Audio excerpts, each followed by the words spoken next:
Well, let's stay with the story of crime and take you to Cape Town now, which has been battling organized crime in the form of extortion rackets for years now. These criminals, or should I say the enterprises, they've infiltrated the city from the CBD to the most disadvantaged communities, effectively holding businesses to ransom.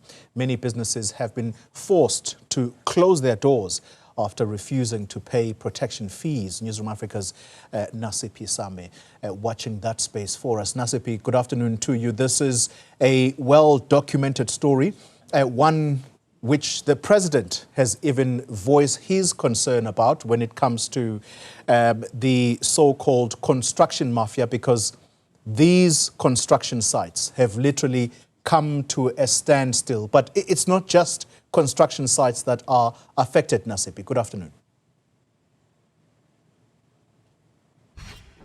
Well, the extortion rackets in the city of Cape Town have been documented for over a decade now. As you put it, started in the CBD, targeting the nightlife businesses and expanding far beyond just the CBD. You now find it in disadvantaged communities where it's known in townships as protection fee, ultimately meaning the same as extortion, where foreign business owners were being targeted to pay a certain amount under the guise of protection. That then expanded to people that are hawkers, to schools, to construction companies, to even contractors working in various communities being extorted. And just this week alone, we saw that little note that was sent to city officials coming out of Kraaifontein, warning that should officials not pay a certain amount, their staff will not be allowed into the community of Kraaifontein to provide those very much needed services. And over the years, we've seen this, how it has increased, or rather extortion rackets increasing in the Western Cape. But to talk to us more, I'm joined by Lorenzo Davis, who's the CEO of the Justice Fund. Extortion is usually characterized by fear and intimidation, and which is illegal. However, we've seen the significant rise over the years. Why do you think that instead of it decreasing, we've seen a spike? Yeah, Nasiphi, and good evening to you and the viewers. The challenges we have in South Africa is multifold.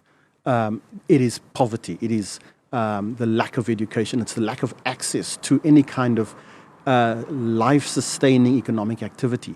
And so the easy route to go is the route of extortion. So this particular crime has joined the ranks of these what we call survivalist and subsistence economies. People now live off this. Entire households and communities survive on forcing other people to pay them money, to trade, to operate a car, to operate a taxi, to rent a building, to construct a building. So this is not going to go away by simply policing it.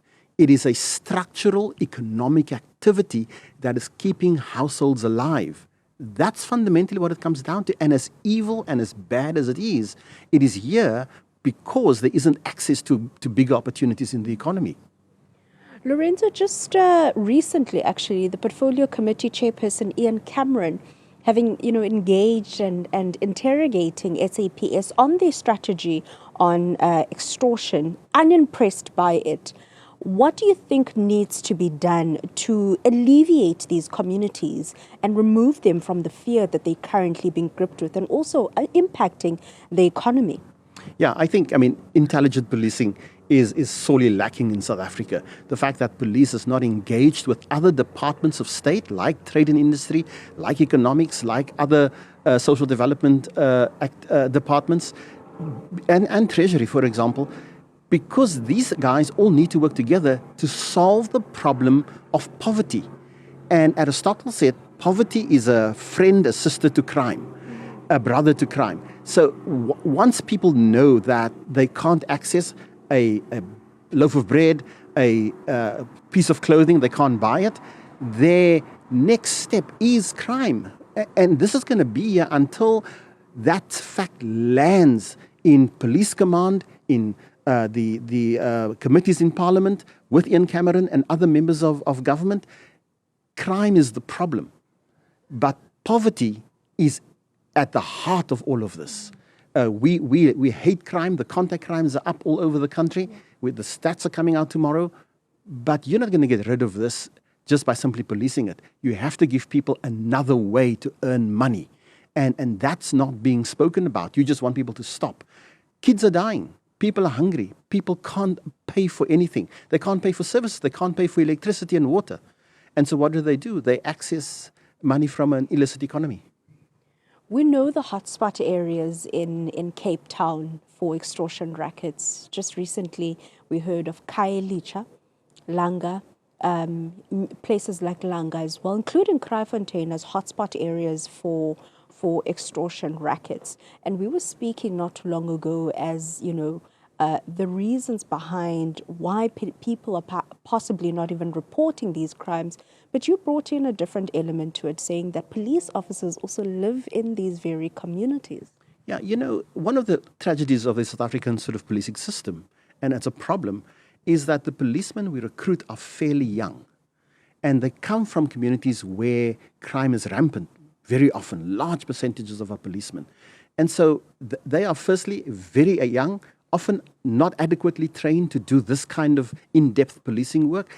Thirdly, they live in those communities. And then, because of those three prior factors, the fourth one is that they become vulnerable to extortion and fear for their lives. They use a taxi to get to work.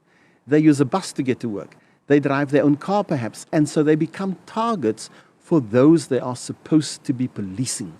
And that's a challenge. And so unless we have a far more intelligent plan put together that not only seeks to arrest the criminals, but also protect the policemen who are doing that work. Charles Kinnear is a classic case. You have to protect the protectors. And the policing system at this stage pays scant regard to that protection demand, because our policemen are highly, highly vulnerable and at risk from extortion gangs losing their lives. I think over the last 4 years, if we were really to trace what has happened to policemen, because they were not adequately protected by the policing system, many, many policemen died unnecessarily and at the hands of very, very powerful criminals. On that note, just in October alone, we saw 8 officers from the Milnerton police station arrested for extorting businesses of foreign nationals. What do you make out of police now being caught wanting when it comes to the issue of extortion in the Western Cape? Yeah, I think that it is a known fact that a fairly large percentage of South Africa's younger policemen are very, very vulnerable to being bought by gangs and extortion syndicates. There's no doubt about that. Cartel syndicates, the construction mafia, the taxi operators, your trading permit issuers, the whole economic system is owned by cartels and syndicates, large portions of it. And in that system where the police are supposed to act, they too get paid to keep quiet, look the other way, and therefore the risk is that nothing is going to change in the system. And what happens then is that the police gets greater money to participate in extortion instead of policing it. We've had the extortion task team, which comprises of SAPS and other government departments, including local government, to dismantle extortion rackets in the city of Cape Town. Many saying that has not yielded to any results. What would you say could ultimately see law enforcement officers chip away at this monster that we're now seeing, or rather phenomenon that we're seeing?